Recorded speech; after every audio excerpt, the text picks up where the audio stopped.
सल्टन इस्टवान एक journalist, entrepreneur, futurist और American transhumanist leader है।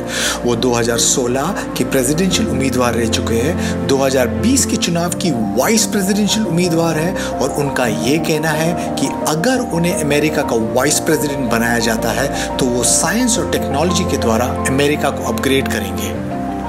तो मीडिया और इंटरनेट ने ट्रांसह्यूमनिज्म को काफ़ी गलत तरीके से दर्शाया है। मुझे बताइए, ट्रांसह्यूमनिज्म क्या है, सिंपल और आसान लफ्ज़ों में, ताकि हमारे ऑडियंस को समझ आ सके ट्रांसह्यूमनिज्म के बारे में। ट्रांसह्यूमनिज्म एक सोशल मूवमेंट है जिसमें लोग साइंस और टेक्नोलॉजी का इस्तेमाल करके मौलिक रूप से अपने शरीर और दिमाग को संशोधित करना चाहते हैं। ये कुछ भी हो सकता है, एक्सोस्केलेटन सूट से लेकर ब्रेन इम्प्लांट्स या फिर बिना ड्राइवर की गाड़ियाँ। सबसे उग्र साइंस और टेक्नोलॉजी जो हमारे पास में अवेलेबल है उसके ज़रिए। तो इस समय दुनिया कोविड-19 से लड़ रही है, सब लॉकडाउन में है और मुझे लगता है कि इसका प्रभाव हर जगह होगा, लोगों पर, स्टार्टअप्स पर, छोटी बड़ी कंपनीज, ऑर्गेनाइजेशंस, गवर्नमेंट, इकोनॉमी, हर चीज़ पर होगा। मैंने हाल ही में एक आर्टिकल पढ़ा था जिसमें लिखा था कि अमेरिका में 1 करोड़ लोगों ने अनएम्प्लॉयमेंट बेनिफिट्स की मांग करी है, जो काफ़ी बड़ा प्रॉब्लम है, बराबर। और इंडिया में हमारी पॉपुलेशन 130 करोड़ है और यहाँ पर ज़्यादातर लोग डेली वेज लेबरर्स हैं, जो अगर काम नहीं करे तो उन्हें भूखा पेट सोना पड़ता है। आप यूनिवर्सल बेसिक इनकम को बहुत महत्वपूर्ण मानते हो। आपको क्या लगता है कि अगर आज यूनिवर्सल बेसिक इनकम होता तो लाखों लोगों को भूखा पेट सोने की नौबत नहीं आती? गवर्नमेंट टैक्सेस, प्रोविडेंट फंड बराबर लेते हैं, अब देंगे कुछ। आपकी क्या राय है? हाँ, मैं यूनिवर्सल बेसिक इनकम का बड़ा सपोर्टर हूँ और ये एक दुख की बात है कि हमारे पास ये नहीं है। और ऐसी ही स्थिति के लिए हमारे पास यूनिवर्सल बेसिक इनकम होना ज़रूरी है। काफ़ी मज़दूरों की अपनी अपनी नौकरी खो दी है और उनके पास कोई सेफ्टी नेट नहीं है। उनको घर से निकाला जा सकता है, उनके पास अपने बच्चों को खिलाने के लिए खाना नहीं है। यूनिवर्सल बेसिक इनकम से ऐसा नहीं होगा। कोविड-19 की वजह से गवर्नमेंट यूनिवर्सल बेसिक इनकम को और सीरियस रूप से देख रही है और उसके बारे में सोच रही है। और मेरा ये मानना है कि हम यूनिवर्सल बेसिक इनकम को दुनिया में जल्दी ही देखेंगे, क्योंकि ये एक ही तरीका है जो ऐसे गंभीर संकट से निपट सकता है। राइट, तो क्या आपको लगता है कि जो नई टेक्नोलॉजी है उनको भी इस समय बढ़ावा मिलेगा? क्योंकि अगर देखें तो इस समय हम सब घर से काम कर रहे हैं, क्योंकि हमारे पास और कोई रास्ता भी तो नहीं है, बराबर। तो क्या वर्चुअल रियलिटी जैसी टेक्नोलॉजी, जो रिमोट काम, remote health care, remote education के लिए जाना जाता है, वो एक नया बदलाव ला सकता है? ट्रांसह्यूमनिज्म का भी तो यही कहना है ना कि हमें टेक्नोलॉजी के साथ एक होना चाहिए। तो क्या ये कोविड-19 का समस्या दुनिया में नई टेक्नोलॉजी को बढ़ावा देगी? हाँ, मुझे ऐसा लगता है, क्योंकि अगर आप देखें तो हम सब अभी रिमोटली काम कर रहे हैं। वर्चुअल रियलिटी ऐसी चीज़ जो लोगों ने पहले कभी भी नहीं करी है या देखी है। लोगों के पास अभी टाइम है नई टेक्नोलॉजी देखने के लिए और एक्सपेरिमेंट करने के लिए, और इस वजह से लोगों को नई टेक्नोलॉजी के साथ और कंफर्टेबल होने की चांस मिल रही है और नई टेक्नोलॉजी यूज़ करने के लिए। और ये अगर ट्रांसह्यूमनिज्म की नज़र से देखें तो ये बड़ी अच्छी बात है। इंसान काफ़ी समय से अपने आप को ऑगमेंट करते आ रहे हैं। हम makeup, plastic surgery, body piercing के द्वारा खूबसूरत दिखने के लिए इस्तेमाल करते आ रहे हैं। और हेल्थ के मामले में हमारे पास आज स्टेंट्स है, cochlear implants, prosthetic limbs, organ transplant, contact lens और ऐसे काफ़ी चीज़ है। आपके पास भी एक इम्प्लांट है, मैंने ऐसा सुना है, बराबर? हाँ, मेरे हाथ में इम्प्लांट है जिससे मैं मेरा दरवाज़ा खोल सकता हूँ और ऐसी और कोई छोटी छोटी चीज़ें कर सकता हूँ। तो क्या अभी उस इम्प्लांट का अपग्रेड करने का समय आ गया है? आपने बॉडी इम्प्लांट डलवाया था करीबन 2-3 साल पहले। टेक्नोलॉजी काफ़ी आगे बढ़ चुकी है। आपको क्या लगता है अभी मानवता का अगला कदम क्या है ट्रांसह्यूमनिज्म के साथ, और आज ये बॉडी इम्प्लांट्स के बेनिफिट्स क्या है? 4-5 साल पहले ये काफ़ी नई चीज़ थी और मुझे ये लगा था कि ये बड़ी काम की चीज़ होगी, मगर अभी आप सब चीज़ कर सकते हैं जो आप इम्प्लांट से कर सकते हैं, जैसे गाड़ी स्टार्ट करना। मगर अभी जो नई टेक्नोलॉजी है वो सबसे आगे है, वो है आइरिस स्कैन या फेस स्कैन। कि बॉडी में कुछ डालने की ज़रूरत भी नहीं होगी। फॉर एग्ज़ाम्पल अगर आप से कॉफ़ी शॉप जाएंगे और वहाँ पर स्कैनर होगा और वो स्कैनर आपको स्कैन करके बोलेगा आप ज़ोल्टन हो, आपका क्रेडिट कार्ड डिटेल्स मेरे पास में है, आप आपकी कॉफ़ी के पैसे सिर्फ स्कैनर को देख के दे सकते हैं। आपकी गाड़ी भी ऐसे ही शुरू कर सकते हैं, क्योंकि कार में स्कैनर हो सकता है जो आपके फेशियल फीचर्स पता कर सकता है। आपको इम्प्लांट की भी ज़रूरत नहीं है। 5 साल पहले हमें पता नहीं था कि ऐसी टेक्नोलॉजी इतनी जल्दी आ जाएगी। हमें लगा कि इम्प्लांट ही बेस्ट टेक्नोलॉजी है, मगर अभी शायद 2-3 साल बाद कोई अलग टेक्नोलॉजी आ सकती है जो आपके सांस लेने के तरीके से या आप कैसे स्मेल करते हैं या ऐसी कोई चीज़ बदल सके। मगर जो भी हो, नई टेक्नोलॉजी जल्दी और काफ़ी आसानी से आ रही है। ये सब ट्रांसह्यूमनिज्म का और ट्रांसह्यूमनिस्ट होने का एक हिस्सा है कि हम जब बाहर जाए ग्रोसरी स्टोर या किधर भी, हम दूसरे लोगों से मिलना ना नहीं पड़ेगा। आपके एआई को पता रहेगा आपको क्या चाहिए, आप किस दिशा में जा रहे हैं, और ये सब ट्रांसह्यूमनिस्ट मूवमेंट का एक छोटा हिस्सा है। तो जब आप कुछ चीज़ सबसे पहले कर रहे होते हैं नई टेक्नोलॉजी को लेकर, उसमें काफ़ी एक्साइटमेंट रहता है, क्योंकि आप ऐसा काम कर रहे हैं ऐसे टेक्नोलॉजी के साथ जो लोग सोच भी नहीं सकते हैं। मगर क्योंकि आप नई टेक्नोलॉजी को अपनाने में पहले हैं, तो इसमें काफ़ी टेक्निकल ड्रॉबैक्स भी होता है। मगर जैसे आपने कहा, आज हमारे पास टेक्नोलॉजी है, उनकी कैपेबिलिटीज़ है जिसमें हमें इम्प्लांट्स बना सकते हैं। हमारे पास जेनेटिक एडिटिंग जैसे टेक्नोलॉजी है जहाँ पर लोग बच्चे पैदा कर सकते हैं जो आम बच्चे से ज़्यादा स्मार्ट हो सकता है, ज़्यादा इंटेलिजेंट हो सकता है, तेज हो सकता है, उनके आंखें ग्रीन हो सकते हैं। तो अगर आप साइंस और टेक्नोलॉजी पर थोड़ा सा समय डालें तो आपको ये पता चल जाएगा क्या ये टेक्नोलॉजी हमारे दुनिया में कैसा बदलाव ला सकता है। आर्टिफिशियल इंटेलिजेंस के द्वारा, वर्चुअल रियलिटी के द्वारा, nano technology, IoT, blockchain, quantum computing, ये सारे टेक्नोलॉजी दुनिया में बड़ी बदलाव ला सकता है। और मुझे इन सब नई टेक्नोलॉजी को लेकर काफ़ी उत्साह है, मगर साथ में थोड़ा सा डर भी है, क्योंकि हमें नए टेक्नोलॉजी के साथ धीरे से आगे बढ़ना चाहिए और पूरी कम्युनिटी को लेकर साथ में चलना चाहिए, क्योंकि टेक्नोलॉजी एक डबल एज स्वॉर्ड है। टेक्नोलॉजी के पॉजिटिव्स भी है और साथ में नेगेटिव्स भी है।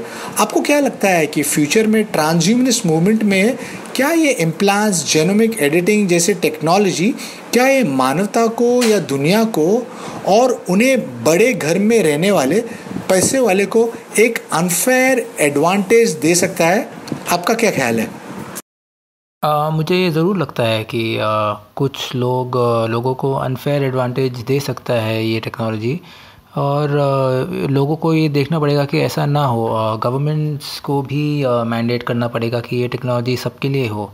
दुनिया के आगे सबसे बड़ा सवाल ये है कि चाइना दुनिया में जेनेटिक एडिटिंग में सबसे आगे क्यों है। उन्होंने एम्ब्रियोनिक लेवल पर जेनेटिक एडिटिंग करी है। चाइना ऐसी टेक्नोलॉजी के साथ भी काम कर रहा है जिसमें आदमी के दिमाग को ज़्यादा होशियार बना सके। अगर ऐसा है तो चाइना की अगली जनरेशन ज़्यादा IQ के साथ पैदा हो सकती है। क्या ये दुनिया में दूसरे राज्यों के लिए फ़ेयर है? इस नई टेक्नोलॉजी के डेवलपमेंट में कोई भी राज्य रुकावट नहीं डाल सकता है या डालेगा। अगर कोई राज्य आगे निकल गया इस टेक्नोलॉजी को लेकर और हमारी टेक्नोलॉजी को उस राज्य के लेवल तक लाना पड़ेगा। जेनेटिक इंजीनियरिंग, किसने कोई ब्रेन इम्प्लांट्स का आविष्कार किया हो जिसमें आपका दिमाग क्लाउड से कनेक्ट हो सकता हो। अभी आप फिर अगर ऐसा हो तो आप दुनिया में सबसे ज़्यादा होशियार इंसान हो गए, क्योंकि आपका दिमाग सीधा इंटरनेट से जुड़ा हुआ है। अलग अलग टेक्नोलॉजी अलग अलग चीज़ कर सकती है। जो भी होगा ये नई टेक्नोलॉजी बड़ी एथिकली चैलेंजिंग रहेगी पूरी दुनिया के लिए, मगर हम इससे पीछे नहीं हट सकते हैं, क्योंकि अगर हम पीछे हट जाएंगे तो हमारी जगह कोई दूसरा आगे निकल जाएगा और सारे पेटेंट्स उनके पास चले जाएंगे। और तो ये एक तरीके से एक रेस है ये देखने के लिए कि ट्रांसह्यूमनिस्ट टेक्नोलॉजी को लेकर सबसे ज़्यादा होशियार कौन हो सकता है। मुझे आपकी बात सही लगती है। मुझे लगता है कि हम सब एक रेस में भाग रहे हैं और ऐसा लगता है कि इस रेस की कोई मंजिल ही नहीं है, क्योंकि अगर आप देखें तो इंसान अपने आप को या हमारे साथियों को या देश के ही ध्यान नहीं रखने में काफ़ी कमज़ोर है। हम खुद पे और दूसरी जाति पर चोट पहुंचाते हैं। हाँ, चाइना सबसे आगे है इन नई टेक्नोलॉजी को लेकर, जेनेटिक इंजीनियरिंग में, आर्टिफिशियल इंटेलिजेंस में, क्वांटम कंप्यूटिंग में, वर्चुअल रियलिटी में। और क्योंकि चाइना एक डेमोक्रेटिक कंट्री नहीं है, वहाँ के इंजीनियर्स को सिर्फ गवर्नमेंट्स के आदेश पर ही चलना पड़ना ज़रूरी नहीं है। दुनिया के दूसरे देशों में ऐसा नहीं है और ये रेस एक एथिकली चैलेंजिंग हो सकता है, क्योंकि अगर ये टेक्नोलॉजी गलत लोगों के हाथों में चली जाती है तो ये दुनिया के लिए एक गंभीर समस्या बन सकता है। आप 2016 में अमेरिका के प्रेसिडेंशियल चुनाव के लिए खड़े हुए थे, तो पॉलिटिक्स क्यों और आपकी ट्रांसह्यूमनिस्ट पार्टी का एजेंडा क्या था? जी, मैंने 2014 में ट्रांसह्यूमनिस्ट पार्टी बनाई थी, क्योंकि अमेरिका में साइंस के लिए कोई पॉलिटिकल पार्टी नहीं है। तो मैंने ट्रांसह्यूमनिस्ट पार्टी फॉर्म करी थी और राष्ट्रपति पद के लिए भी खड़ा हुआ। मैंने काफ़ी अलग अलग कैंपेन करे। कैलिफोर्निया के गवर्नर के लिए, 2020 इलेक्शन के लिए भी मैं वाइस प्रेसिडेंसी के लिए खड़ा हूँ लिबर्टेरियन पार्टी की तरफ से। हमने आज ही घोषणा करी है और फिर 5 हफ्तों में पार्टी डिसाइड करेगी कि वाइस प्रेसिडेंसी के लिए कौन खड़ा होगा हमारी पार्टी से। तो मैं अभी बैलेट से खड़ा हुआ हूँ। इसका ये मतलब नहीं है कि मैं जीत गया हूँ, इसका ये मतलब है कि नॉमिनेट हो सकता हूँ पार्टी की तरफ से। पॉलिटिक्स में साइंस के लिए कोई पार्टी नहीं है, इसलिए मैं अमेरिकन पॉलिटिक्स में ये कैंपेन करता हूँ। बावजूद इसके कि कोई गारंटी नहीं है कि मैं जीतूँ या नहीं जीतूँ। मैं साइंस को मीडिया और पॉलिटिक्स में आगे लाता हूँ ताकि इसके बारे में डिस्कशन हो सके। क्योंकि क्या आपको नहीं लगता कि आपकी IQ जेनेटिक एडिटिंग के द्वारा अगर बढ़ा सकती जाती है या AI इम्प्लांट के द्वारा बढ़ा सकती जाती है, ये सब बातें हमारे पॉलिटिशियंस और पॉलिटिक्स में डिस्कस होनी चाहिए, मगर ये बातें कोई भी पॉलिटिशियन डिस्कस नहीं करता है। यहाँ पर कंपनीज़ सिलिकॉन वैली में करोड़ों खर्चा करती है टेक्नोलॉजी के ऊपर, और ये उम्मीद पे कि उनकी कंपनी इन टेक्नोलॉजी में कोई ना कोई ब्रेक थ्रू कर सके अगले कुछ सालों में। इलॉन मस्क की ब्रेन की कंपनी न्यूरालिंक भी हमारे दिमाग को इंटरनेट से जोड़ने की कोशिश में लगी हुई है। उनका ये कहना है कि अगले 4-5 सालों में उनके पास एक प्रोटोटाइप डिवाइस भी तैयार हो सकता है। कुछ तरीके से ये काफ़ी डरावना है, क्योंकि जो साधन हमारी सबकी मदद कर सकता है उसे गवर्नमेंट बढ़ावा क्यों नहीं दे रही है। आपने सही बोला है कि हमें एक फोरम चाहिए जो साइंस और टेक्नोलॉजी के डिस्कशन को आगे बढ़ा सके, एक बड़े ऑडियंस के सामने, और लोगों को ये दिखाए और समझाए कि इस टेक्नोलॉजी से हमें डरना नहीं चाहिए, इस टेक्नोलॉजी को हमें अडॉप्ट करना चाहिए, अडेप्ट करना चाहिए और आगे बढ़ना चाहिए, क्योंकि यही एक तरीका है जिससे मनुष्यता अपने असली पोटेंशियल तक पहुंच सकेगी। Aubree de grey, David Sinclair और कुछ और साइंटिस्ट एज रिवर्सल पर काम कर रहा है। मुझे लगता है कि हम एज रिवर्सल जैसी टेक्नोलॉजी से काफ़ी दूर है इस समय, मगर हाँ, इनमें प्रोग्रेस ज़रूर हुआ है, क्योंकि इस फील्ड में इतने लोग एक साथ काम कर रहे हैं। Google Calico, Peter Diamandis human longevity project, David Sinclair, Aubrey de Grey जो इस पे काम कर रहे हैं। आपने कहा है कि मनुष्यता 5000 या 10,000 साल तक जी सकता है। क्या आप उसके बारे में बता सकते हैं हमें? मेरी ये सोच है कि अगले 25 साल के अंदर हमारे पास एजिंग को स्लो करने की एबिलिटी आ जाएगी, और शायद लोगों को मरने से भी रोकने की एबिलिटी आ जाएगी। अगर 25 साल बाद नहीं तो 35-40 साल में हमारे पास ये टेक्नोलॉजी देखने मिलेगी हमें। लोग क्यों मरते हैं, क्योंकि उनका कोई ऑर्गन फेल हो जाता है। आज काफ़ी कंपनीज़ है जो ऑर्गन्स की 3D प्रिंटिंग कर रही है, स्टेम सेल रिसर्च कर रही है इंजेक्टिव ऑर्गन्स के ऊपर, बायोनिक ऑर्गन्स जैसे आर्टिफिशियल हार्ट्स। हम इन टेक्नोलॉजी से लोगों की ज़िंदगी बढ़ा सकते हैं, मगर हम कब लोगों को मरने से रोक सकेंगे ये हमें देखना पड़ेगा अभी। और उसके बाद ये देखना है कि हम बुढ़ापे को कब कैसे रोक सकते हैं। सेल रिजुविनेशन कर सकते हैं या हम एजिंग के प्रोसेस को कोई और तरीके से रोक सकते हैं। मुझे ये लगता है कि 25 to 40 इयर्स में ये टेक्नोलॉजी हमारे पास में हो सकती है जब हम ये कर सके। एक चीज़ जो आपको जानना चाहिए वो है ये कि ट्रांसह्यूमनिज्म में कितने पैसे इन्वेस्ट हो रहे हैं इस समय। हज़ारों % की इंक्रीज़ हुई है रिसर्च फंडिंग में पिछले कुछ सालों में। काफ़ी बिलियनर्स ने इसे एक चैलेंज समझ के इसे एक तरीके से देखा है कि ये फ्रिंज मूवमेंट आज इतनी मेन स्ट्रीम हो चुकी है और उसको इतना मेन स्ट्रीम अटेंशन मिला है वेंचर कैपिटलिस्ट से और बिलियनर से। उन्होंने अपने पैसे इसलिए लगाए इसमें क्योंकि उनको इसमें फ़ायदा लगता है, उनको इसमें लगता है कि उनको रिटर्न्स मिलेगी और साथ साथ में ज़रूरी रिसर्च भी होगी।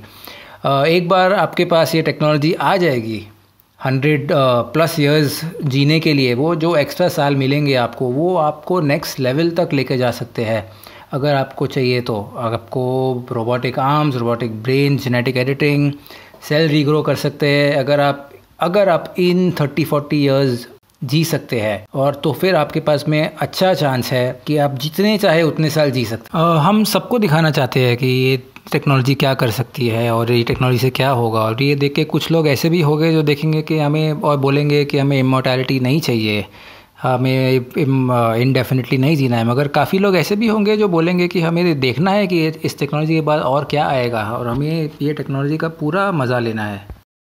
हाँ, मैं भी आपकी तरह ये विश्वास रखता हूँ कि टेक्नोलॉजी दुनिया में बड़ी बदलाव ला सकती है, पर जब कोई ऐसा बोल्ड स्टेटमेंट करता है आज तो दुनिया उनका मजाक उड़ाता है। मगर जब आप ऐसे टेक्नोलॉजी को अचीव कर पा जाते हो तो दुनिया का पर्सपेक्टिव ही बदल जाता है और फिर आप एक हीरो, विजनरी बन जाते हो, बराबर। तो मेरा भी ये मानना है कि अगर हम डेथ को कॉन्कर कर सकते हैं तो वो सबसे ज़रूरी इन्वेंशन होगा मनुष्यता के लिए। मेरे पास मेरी फैमिली है, मेरे फ्रेंड्स हैं जो एल्डरली है और हम एज के इफ़ेक्ट्स उन पे देख सकते हैं। मेरे इन लॉज के साथ एक कॉन्वर्सेशन हुआ एक दिन और वो काफ़ी गॉड फियरिंग है, और जब उनसे ये बात होती है कि अगले 15 या 20 साल के बाद लोग शायद नहीं मरेंगे या एज रिवर्स हो सकते हैं, तो वो काफ़ी हैरान हो जाते हैं। और क्योंकि उनका मानना है कि तुम गॉड नहीं बन सकते हो। मुझे लगता है कि ये एक मेंटल ब्लॉक है और इंडिया में 330 मिलियन गॉड्स है, बराबर। तो आपका इसके बारे में क्या राय है और आपका रिलीजन पर क्या व्यूज़ है?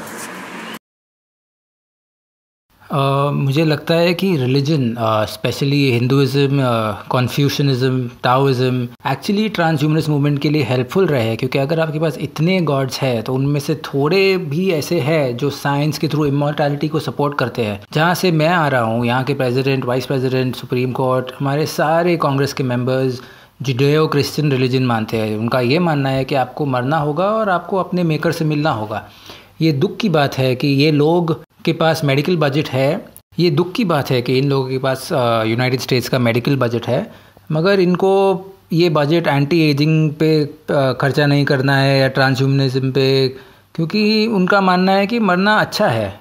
मैं ये नहीं बोल रहा हूँ कि उनको कल ही मरना है, मगर उनका ये मानना है कि मरना एक नेचुरल प्रोसेस है। ट्रांसह्यूमनिस्ट नेचुरल ऑर्डर्स को नहीं मानते हैं। हम ये मानते हैं कि हमें जो भी चीज़ की ज़रूरत है वो हम अपने हाथों से बना सकते हैं। अगर हम ऐसी बॉडी बनाना चाहते हैं जो कभी ना मरे, तो हम वो करेंगे और कर सकते हैं। मुझे लगता है कि रिलीजन लंबी ज़िंदगी के रास्ते में आ गया है, और शायद इसलिए आप अगर देखें तो चाइना इस फील्ड में इतना अच्छा प्रोग्रेस कर रहा है, क्योंकि वो मोस्टली सेक्युलर है, उनके पास रिलीजन का कोई इशू नहीं है। इस समय कुछ लोग ऐसे हैं जो अपने आप को सेल्फ प्रिजर्व कर रहे हैं क्रायोजेनिक्स जैसे टेक्नोलॉजी के साथ। क्या आप क्रायोनिक्स के बारे में कुछ बता सकते हैं हमारे ऑडियंस को? क्रायोजेनिक्स में आप अपनी बॉडी को फ्रीज़ कर देते हैं ताकि अपनी बॉडी आप प्रिजर्व कर सके, इस उम्मीद से कि जब मेडिकल टेक्नोलॉजी अवेलेबल हो तब आप वापस आ सकते हैं। यूनाइटेड स्टेट्स में काफ़ी लोग हैं जिन्होंने ऐसा किया हुआ है।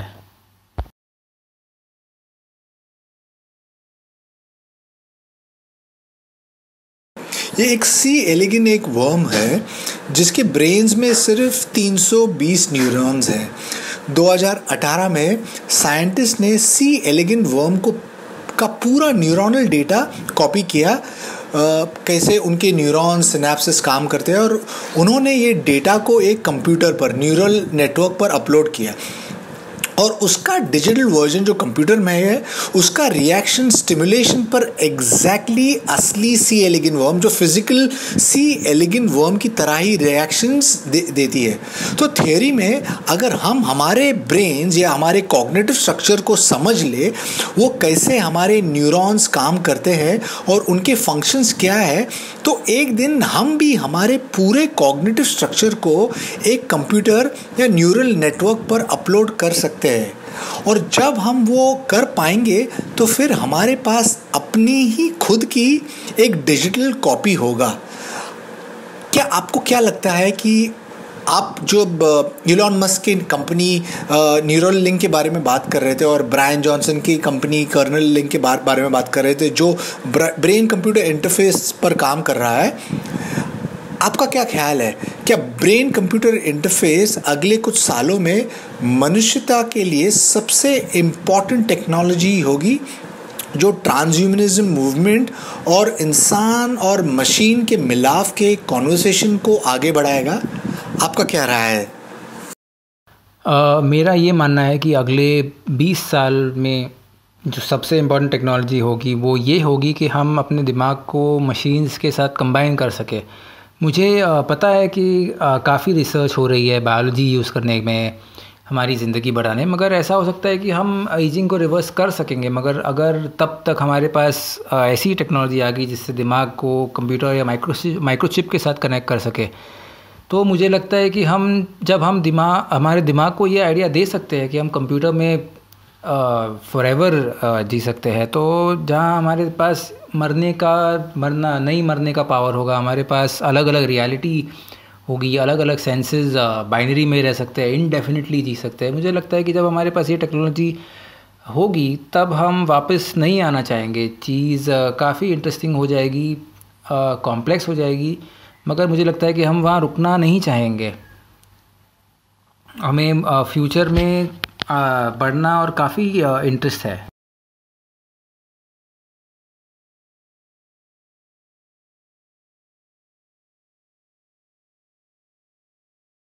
तो हमें डर लगता है वो चीज़ से जो हमें समझ नहीं आती है, बराबर। तो डॉक्टर मुखोपाध्याय कलकत्ता के एक बहुत ही होनहार डॉक्टर थे।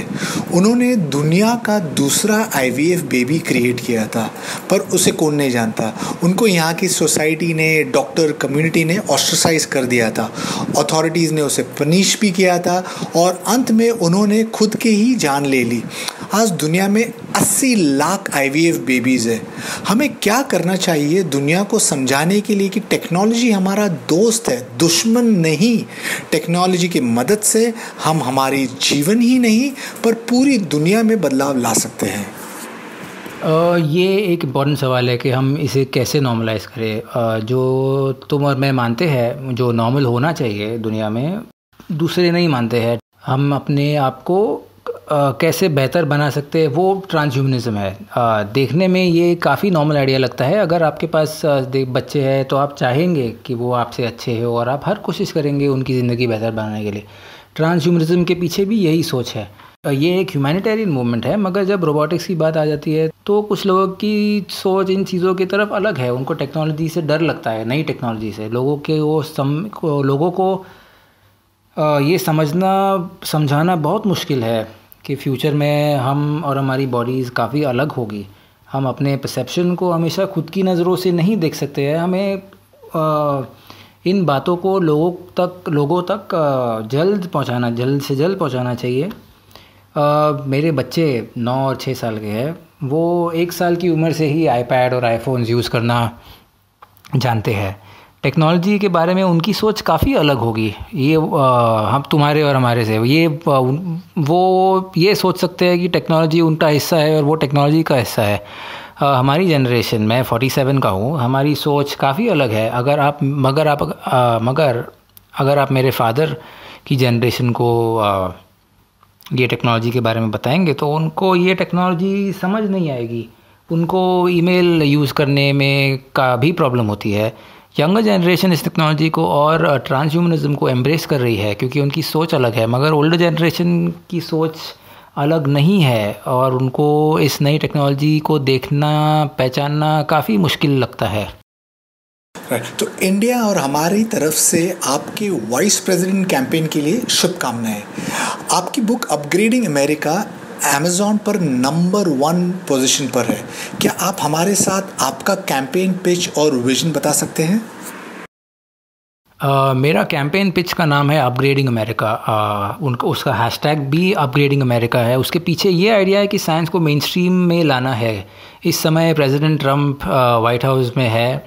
मुझे क्रिटिसाइज़ करना तो पसंद नहीं है, मगर प्रेसिडेंट ट्रंप को साइंस में इंटरेस्ट ज़रा भी नहीं है। उनको कोविड-19 के पहले भी साइंस में कोई इंटरेस्ट नहीं था। मुझे एक ऐसा प्रेसिडेंट चाहिए जिसे साइंस पसंद हो, साइंटिफिक मेथड में इंटरेस्ट हो, जिनकी सोच हमेशा दुनिया को कैसे बेहतर बना सके साइंटिफिक प्रोग्रेस के ज़रिए। ये काफ़ी चैलेंजिंग है क्योंकि ज़्यादातर पॉलिटिशियंस ऐसा नहीं सोचते हैं। मेरे लिए पॉलिटिक्स का मतलब है साइंटिफिक मेथड का इस्तेमाल करके देश को गवर्न करना और साइंस का बजट कैसे बढ़ाना चाहिए, मिलिट्री जैसे बजट को कैसे घटाना चाहिए। मिलिट्री इंडस्ट्रियल कॉम्प्लेक्स की जगह जो अमेरिका की इकोनॉमी में बड़ा ही हिस्सा है, मैं चाहता हूँ कि एक साइंस इंडस्ट्रियल कॉम्प्लेक्स हो। मैं चाहता हूँ कि कंपनीज़ वेपन्स बनाने की जगह आर्टिफिशियल हार्ट्स बनाए, रोबोटिक आर्म्स बनाए जो लोगों की मदद कर सके। मुझे ऐसे फ्यूचर में इंटरेस्ट है जिसमें कंपनीज़ लोगों की मदद करे और इस तरीके से हम अमेरिका को अपग्रेड कर सकते हैं।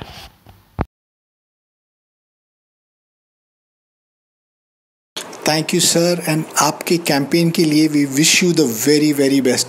और आपने बड़ी अच्छी तरीके से ये समराइज़ की कि बॉम्ब्स की जगह पर आर्टिफिशियल हार्ट्स और साइंस, मिलिट्री स्पेंडिंग के बजाय टेक्नोलॉजी से हमारे हेल्थ केयर इंडस्ट्री को बेहतर करे तो ये दुनिया कितना बढ़िया लगेगा। तो कैंपेन के लिए गुड लक और change I am possible podcast में आने के लिए थैंक यू। कुछ लास्ट वर्ड्स हमारे लिसनर्स के साथ।